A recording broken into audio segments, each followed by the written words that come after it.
On commence avec la section paloise. Recevez l'Union Bordeaux-Bègles dans un stade du Hameau acquis à sa cause. Et les Palois ne vont pas traîner dans ce match.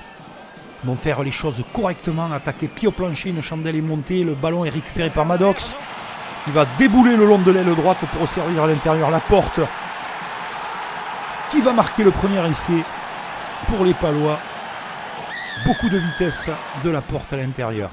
Pau continue sa domination après un ballon porté bien maîtrisé. Les extérieurs sont libérés pour Ikpefan et le deuxième essai de la section paloise face à des Bordelais curieusement absents. Le troisième essai va être l'œuvre d'un beau travail des avants. À la conclusion, Ignacio Cales. Et pire pour les Bordelais, pas de réaction, pas d'enthousiasme et surtout des Palois complètement déchaînés qui font les choses comme il faut et des erreurs. Maury va remettre ce ballon en jeu juste avant la touche pour Gailleton qui marque un nouvel essai. 4 essais à 0 pour la section paloise, enfin à la 66e minute de jeu. Bordeaux va pouvoir développer et surtout trouver la faille dans la défense. Ce retour intérieur pour Lesbourg, il va enfin ouvrir le score pour les Bordelais. Le dernier mot reviendra aux Palois avec un bonus offensif. Pau vient de prendre 9 points en 2 matchs avec cet essai de Tagui Taguivalou. La superbe victoire paloise bonifiée face à Bordeaux.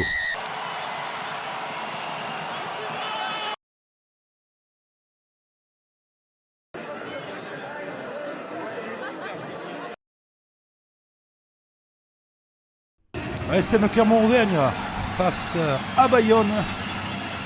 Bayonne toujours solide dans ce championnat. Les Clermontois tout en maîtrise dans ce début de match avec le premier essai de Ezeala qui ouvre les hostilités. Le deuxième ne tarde pas, 20 minutes totalement maîtrisées. Belle charge de la seconde ligne, très active des Clermontois. Je dis que Clermont maîtrise totalement son sujet. Et c'est justement Paul Gédrasiak qui va marquer le second essai. Clermont s'envole, mais attention, en face à cette saison, il y a des combattants, des guerriers qui ne lâchent jamais rien. Essai de Van Jarfield. Bayonne se met à croire en son destin parce que Camille Lopez est dans son jardin. Il va faire très très mal au Clermontois, Camille Lopez. Bayonne continue son effort, bien que mené 12 à 10 à 2 points. La difficulté pour les Clermontois, c'est de les distancer. Et il va y avoir un superbe essai après cette fixation des avants de Robertson, le demi d'ouverture de Bayonne, qui donne l'avantage et le score aux Bayonnais. Là, l'exploit est possible pour les Bayonnais, mais Rosière ramène son équipe. Et Bayonne va terminer le match avec cette pénalité de Robertson. Incroyable exploit de l'aviron bayonnais qui s'impose à Clermont.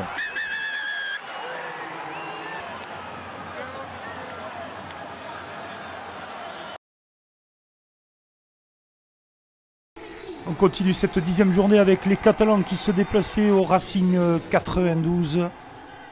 Et les Catalans vont bien dominer ce début de match avec ce premier essai de TDR très très en forme chez les Catalans. Ça continue avec cette longue passe pour Acebes. Acebes qui croise et Goutard qui marque 7 essais. À partir de là, c'est Perpignan qui mène au score. Les Franciliens vont commencer à mettre leur jeu en place, se refroidir un petit peu les idées et surtout se donner de l'enthousiasme avec Venceslas Loré pour son premier essai. Le deuxième va très très vite, déboulé sur l'aile de la part des Franciliens avec cet essai de Bodon. Les Catalans ne sont pas en reste, menés 20 à 14. On ajuste et on claque les drops toujours avec TDR dans ses œuvres. Quant aux Franciliens, beaucoup d'éjections de passes très rapides. Et cet essai de Russell. Et l'effort va se faire dans les 10 dernières minutes avec Wade pour cet essai. Victoire sans contestation du Racing 92, 44 à 20. Le Loup, en difficulté à Perpignan la semaine précédente, recevait le Castres Olympique. Le Castres Olympique qui, on le sait, toujours solide. dans ses prestations, mais le premier essai est de toute beauté. On trouve la solution dans la défense et Charcosset, le talonneur, marque son essai. Umpetin, tiens, ça faisait longtemps, on le connaît, mais il est toujours inarrêtable à quelques mètres de la ligne. Il fait revenir les Castrés, et les Castrés vont avoir la main sur le match pendant très longtemps avec ce deuxième essai de Van Verberg. Castres croit en son exploit et sa victoire à l'extérieur, mais c'est mal connaître les Lyonnais, surtout le coup de pied de génie adressé à Dumortier qui libère les Lyonnais, qui l'emportent sur le fil sur le score de 26-20.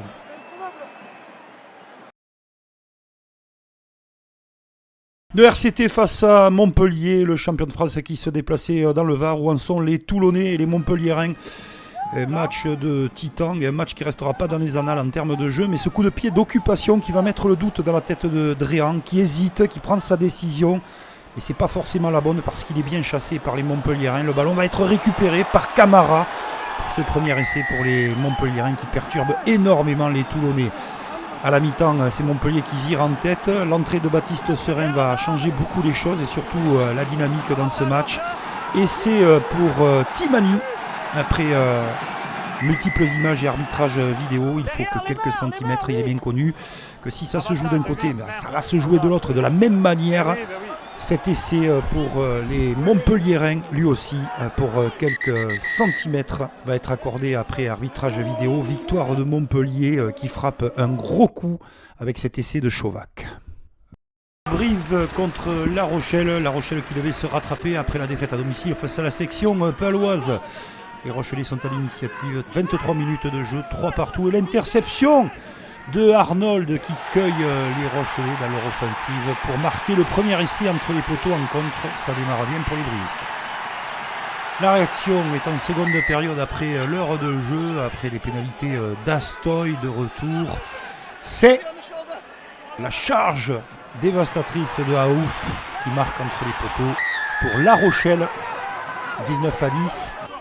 Mais Brive, bien qu'en perdition dans ce championnat, a des ressources et des qualités. Essai magnifique de Joris Jurand après ce déboulé du troisième ligne de Brive.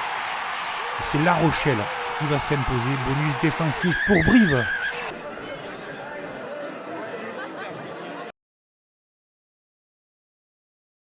La capitale au Capitole pour un match capital. Oui, c'était facile, mais en tout cas, il est redevenu capital ce match. Cette rencontre entre les Toulousains et les Parisiens. Des Toulousains remaniés, bien évidemment, avec la jeune garde, parce que les internationaux sont en pleine activité actuellement. Et ce drop magnifique, bien ajusté de Joris Second. 1-6-3 à la mi-temps des Toulousains. Ils veulent jouer l'inspiration, mais qui vont se faire cueillir par les Parisiens. Et ce ballon récupéré par Abel Kufner. Les Toulousains pris à leur propre jeu. Et c'est entre les pagelles d'Abel Kufner. Je dis à ce moment de la partie que les Toulousains sont bien mal embarqués. C'est mal les connaître. Ces jeunes Toulousains, comme à Bayonne, vont nous gratifier d'un retour assez extraordinaire avec un premier essai de Tolofoua. Le deuxième, l'activité de Roumat. Et sur les extérieurs, la dernière seconde, l'égalité parfaite, score de parité avec le premier essai de Coste dans le championnat de top 14 qui ouvre son compteur. Et le poteau, 16 partout entre le stade toulousain et Paris. Superbe scénario.